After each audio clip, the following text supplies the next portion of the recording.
during Kingdom Hearts, the original Kingdom Yeah. Hearts. The Dark World is such a weird, that shit through the mirror with Mickey and then the black and white Mickey, and it's fucking got really dark in parts, Oh, man. this one is like the Dark World, and this one it's like the Dark World. It like the world you're in is Cinderella's world, and it's Cinderella's world has not come back from the Dark World yet. It's still a destroyed world. So you're going through like the destroyed Cinderella world. It Yeah, is that was like the fucking. creepiest part of the second one, and everything was all fucked up It's and dark and black and amazing. white. It's and since it's not on the PS4, it's got the updated graphics and the HD. Is it the Uh, first one or the second one where you fight the darkness like on that weird platform that like moves and like it's like the weird, you got like the doors appear on it and then you got to fight like um, the darkness in between to get to the door or something, and you gotta. I think that's the first one. I know the first one. The first one, the worst fucking fight, the one that I had a lot of trouble with was Chernobog. The dude from Fantasia, the big demon from Oh Fantasia. yeah, okay, yeah, That dude was fucking massive. yeah. That took me forever to beat that guy. But He's got a pattern on it, and once you figure out what to do, then it's not that hard. Birth by Sleep has some cool ones. So there's one battle where you team up with Prince Philip to take on Maleficent in her dragon form. Then there's one where you get sucked into the magic mirror from Snow White, and you have to defeat the spirit of the mirror. So that one's pretty cool. Then there's fights like one of the levels is the alien ship from Stitch. It's like before Stitch landed in Hawaii. It's on the alien ship, and you get to go through that. Of course, as in every Kingdom Hearts, you have a level based on Hercules, because that's like the constant. Disney Town's pretty cool because in the first one you got to see, or the second one you got to see the castle. This one you get to see the town around the castle. And everybody's there, like Horse Collar's there, Pete's there. Yeah. Then you So get you get like almost like open world yeah, kind of thing. Huh? and then there's That's cool because that would get. Sometimes you run into places you couldn't go in Kingdom Hearts too. That would get frustrating. and there is a level based on Neverland. And there's a part like after you do a couple things, there's a part where you're going through, but Hook's ship is in the background, and it just keeps shooting cannonballs. No matter where you go, it's shooting cannonballs at you. So you have to fight Heartless, or in this game they're called Unversed, while trying to dodge all the cannonballs from Hook's ship. And the voice acting is really really good. It's really good. And Oh, yeah, Johnny Depp didn't he do the second one? Johnny Depp did voices for Jack Sparrow, I thought. he somebody else did Jack Sparrow in that one. But in this one, in Birth by Sleep, this is the one I told you. You get Mark Hamill, and you get before his passing Leonard Nimoy. All right, let's do Spock. It's so cool though because Mark Hamill is playing one of the Keyblade masters in this game, and he's constantly talking about the light and the darkness, and how you don't want to let the darkness take you over because he even mentions like, this leads to the darkness, and it's so cool because it's kind of like. It's like he's talking as a Jedi. It's like the Keyblade wielders are an anagram for the Jedi, but then you have And lo and behold, Disney buys Star yes. Wars. And then you have Leonard Nimoy who's playing the bad Keyblade master. So it's like Star Trek versus Star Wars. It's so good. It is so good. I can't wait for Kingdom Hearts 3 next year. I can't wait for Spider-Man, God of War. The new Sword Art Online game, Fatal Bullet, comes out next year. I'm getting that because I'm a huge fan of Sword Art Online. Just so much, that's going to be coming out. It's amazing. Hopefully in the new year I'll get a Nintendo Switch. I'll be able to do that. Oh, God. I am so looking forward to a new year, Chief. 2017 has been amazing, but I can't wait for a new year. I know. And we got movies coming out, too. We got, like, Black Panther and, what is it, Infinity coming out soon. Oh, Infinity War's coming out. Next year for movies, holy shit. They've announced Punisher Season 2 is coming sometime. Daredevil Season 3. Yeah, the Punisher series was damn good, man. They've announced Jessica Jones Season 2. Yeah. Luke Cage. Well, we know Luke Cage is coming, too, because they already got production. And Iron fixed Fist, that. to Iron Fist Season 2 has been announced. Chief, you're getting a new Insidious movie coming out here in just another week. I kind of like those movies. I get into them. Yeah. You know what I thought they missed the boat though, because I don't know if this new one's like a prequel or what's the deal with it.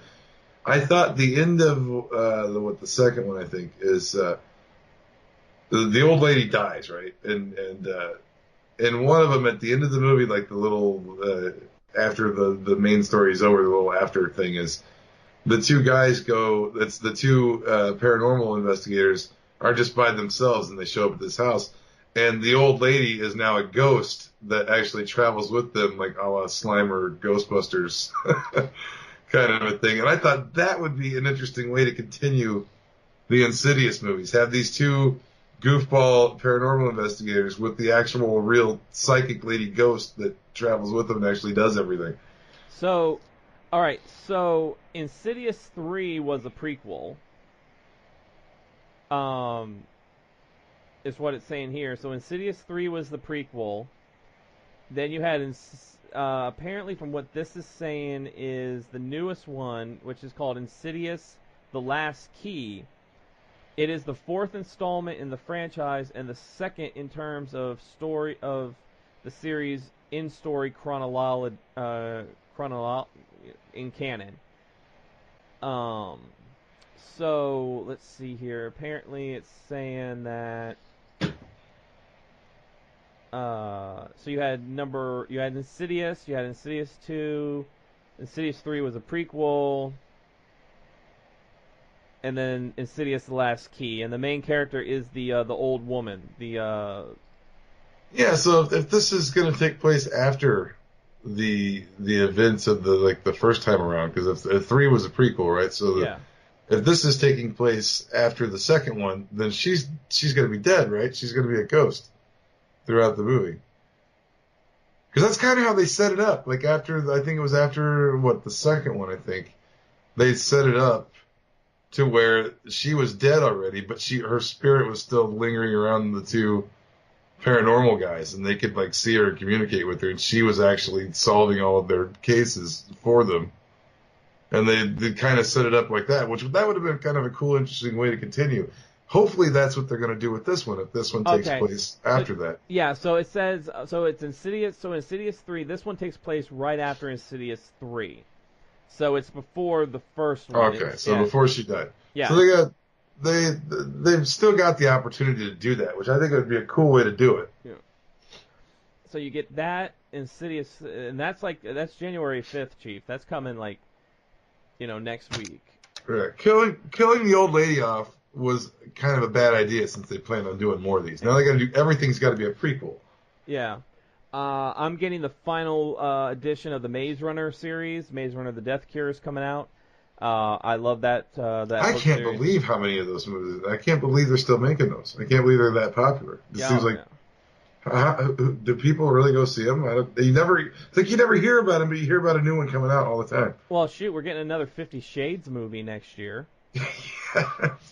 That's like Twilight. It's like you get the first one and everybody's like, "Oh, I can't wait to see it," but then you get the other ones and you never hear anything about the other ones. Everybody's just kind of like, whatever. We can't get a goddamn Moon Knight Netflix series. I know. We are getting Death Wish next year. Yeah, that's true. We're getting Death Wish with Bruce Willis taking on the role of Bella Gersey. Creep, hey creep. We're getting the new Tomb Raider film, which I saw the trailer for Tomb Raider. It looks pretty good. It looks like it's following the reboot video game series. Yeah, I don't know. Well, I'll probably catch it at some point, but I'm not excited about that really. I like Tomb Raider. Like I played the couple of them, but it's like I don't really care about the series that much. Pacific Rim Uprising. I do want to see that because I like the first one of those a lot. And it's got Charlie Day in it again. Yeah. And that was just a cool. You can't go wrong with monsters and giant robots. I'm gonna be watching that no matter what. Yeah. Ready Player One looks fantastic. That's a new one by Steven Spielberg based on the book Ready Player One. Yeah, that's another one. I'm not so sure that that's probably one I'll wait for to watch at home.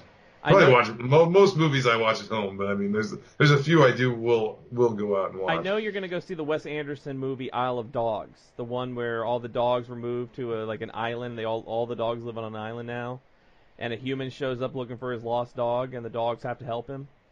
I probably would watch that. Listen, man, I love dogs. I know. All dogs. I want to see Sherlock Gnomes. That's what I want to see. I liked Romeo and Juliet. I want to see What some about Sherlock Gnomes. Detective Pikachu? That's coming Oh, out. everybody's going to see Detective Pikachu. I mean, that you go see that one right before you go see Tyler Perry's Acrimony. You gotta see another Tyler Perry movie. I mean, shoot, David A.R. White's doing another God's Not Dead movie. Oh, hey, Tyler Perry did make another Medea Halloween that I I gotta. know. I still haven't seen the first Medea Halloween. And I want to. I gotta see. I gotta wait for the Oh, second Medea Halloween. you know what we're getting next year? Super Troopers 2. Oh yeah, it'll take him long enough. This guy's gonna be like 60. It'll still be funny though. Super Troopers 2 will still be funny. You're getting like we said, Avengers: Infinity Wars coming out next year. I kind of want to see Slender Man. Yeah, I don't know about that. I haven't heard anything. Deadpool 2. If it's a cool, yeah, Deadpool too. I saw a movie that's kind of cool. It's like an independent horror movie, but you can get it on demand right now. It was made in I think it's on Amazon actually, but it was made in 2013. But I've just now recently heard of it. But it's a fictional account. It's a horror movie. Uh-huh. But it's a fictional account of what happened at the Skinwalker Ranch out in Utah. Oh. And it's like a found footage like horror movie. In real life, nobody really died at that place, but there are some really weird things about that. That's right. You had told place. me about that. You had sent me a message. It's just like, how much do you know about Skinwalker Ranch? And I had to look it up. Yeah, I would recommend anybody that likes the found footage horror stuff to watch that movie and then maybe go look up the real place, because a lot of the stuff in the movie is not necessarily how it happened in real life or whatever, or how it was reported, but it's been exaggerated for horror movie purposes. But I mean, a lot of really fucking weird shit went on out in Utah, and to the point that like a scientific research facility was built there, and they were actually studying it for a while. And so that's just a little recommendation for everybody out there if you got Amazon Prime, or if you can find it somewhere else. You might be able to pick it up on a streaming service somewhere. Ant-Man and Wasp is out next year. Yeah, I kind of want to see that. It's like, I know you want to see the new. There's another Purge movie coming out. I know you want to go see another Purge movie. No. All right. What about now? This next one, I really do want to see. Hotel Transylvania 3: Summer Vacation. I like the Hotel Transylvania movies. I think they're funny and they're cute. I definitely want to see that one. And of course, Chief and I will both be there to see Mamma Mia. Here we go again. Yeah, I'm camping out for that one. Yeah, we're gonna be singing our ABBA. We're gonna get out there like 36 hours before the doors open for that for the tent. There's one coming out, Chief. Teen Titans Go to the movies. I will go see that.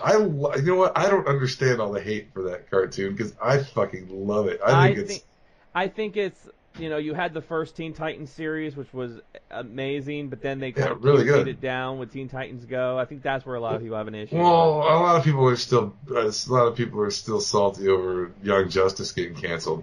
Yeah. And this was the replacement for it. Although Young Justice season 3 is supposed to be coming out on Netflix, and Teen Titans Go, you need to give it a break because it is the funniest shit. To me, it seriously reminds me of a little bit of like a kid version of Always Sunny in Philadelphia for Cartoon Network, because they portray the Teen Titans as just despicable assholes to each other. They're just dicks. And oh man, the episode where they decide that they're tired of cleaning up supervillain messes, so they decide they're going to be supervillains, and they hire their own goons, and Robin becomes Dick Gravestone. It's like every time I see that, I can't stop laughing. I love it, and there's so many references to DC Comics and like old school references, like even to like Crisis and weird shit like that, Flashpoint. Like throw out old references to DC stuff, even like Justice Society, weird like Justice Society references and shit. And I think it's brilliant and funny, and I don't get people give it a chance, everybody. If you don't like Teen Titans Go, watch it again and give it a chance because it's really funny. Don't let your Young Justice hatred cloud your mind. We're getting another Predator movie next year. Yeah, and it's written by the guy that's actually in the first Predator. I think Shane Black is one of Yeah. the guys that's in. He's the guy with the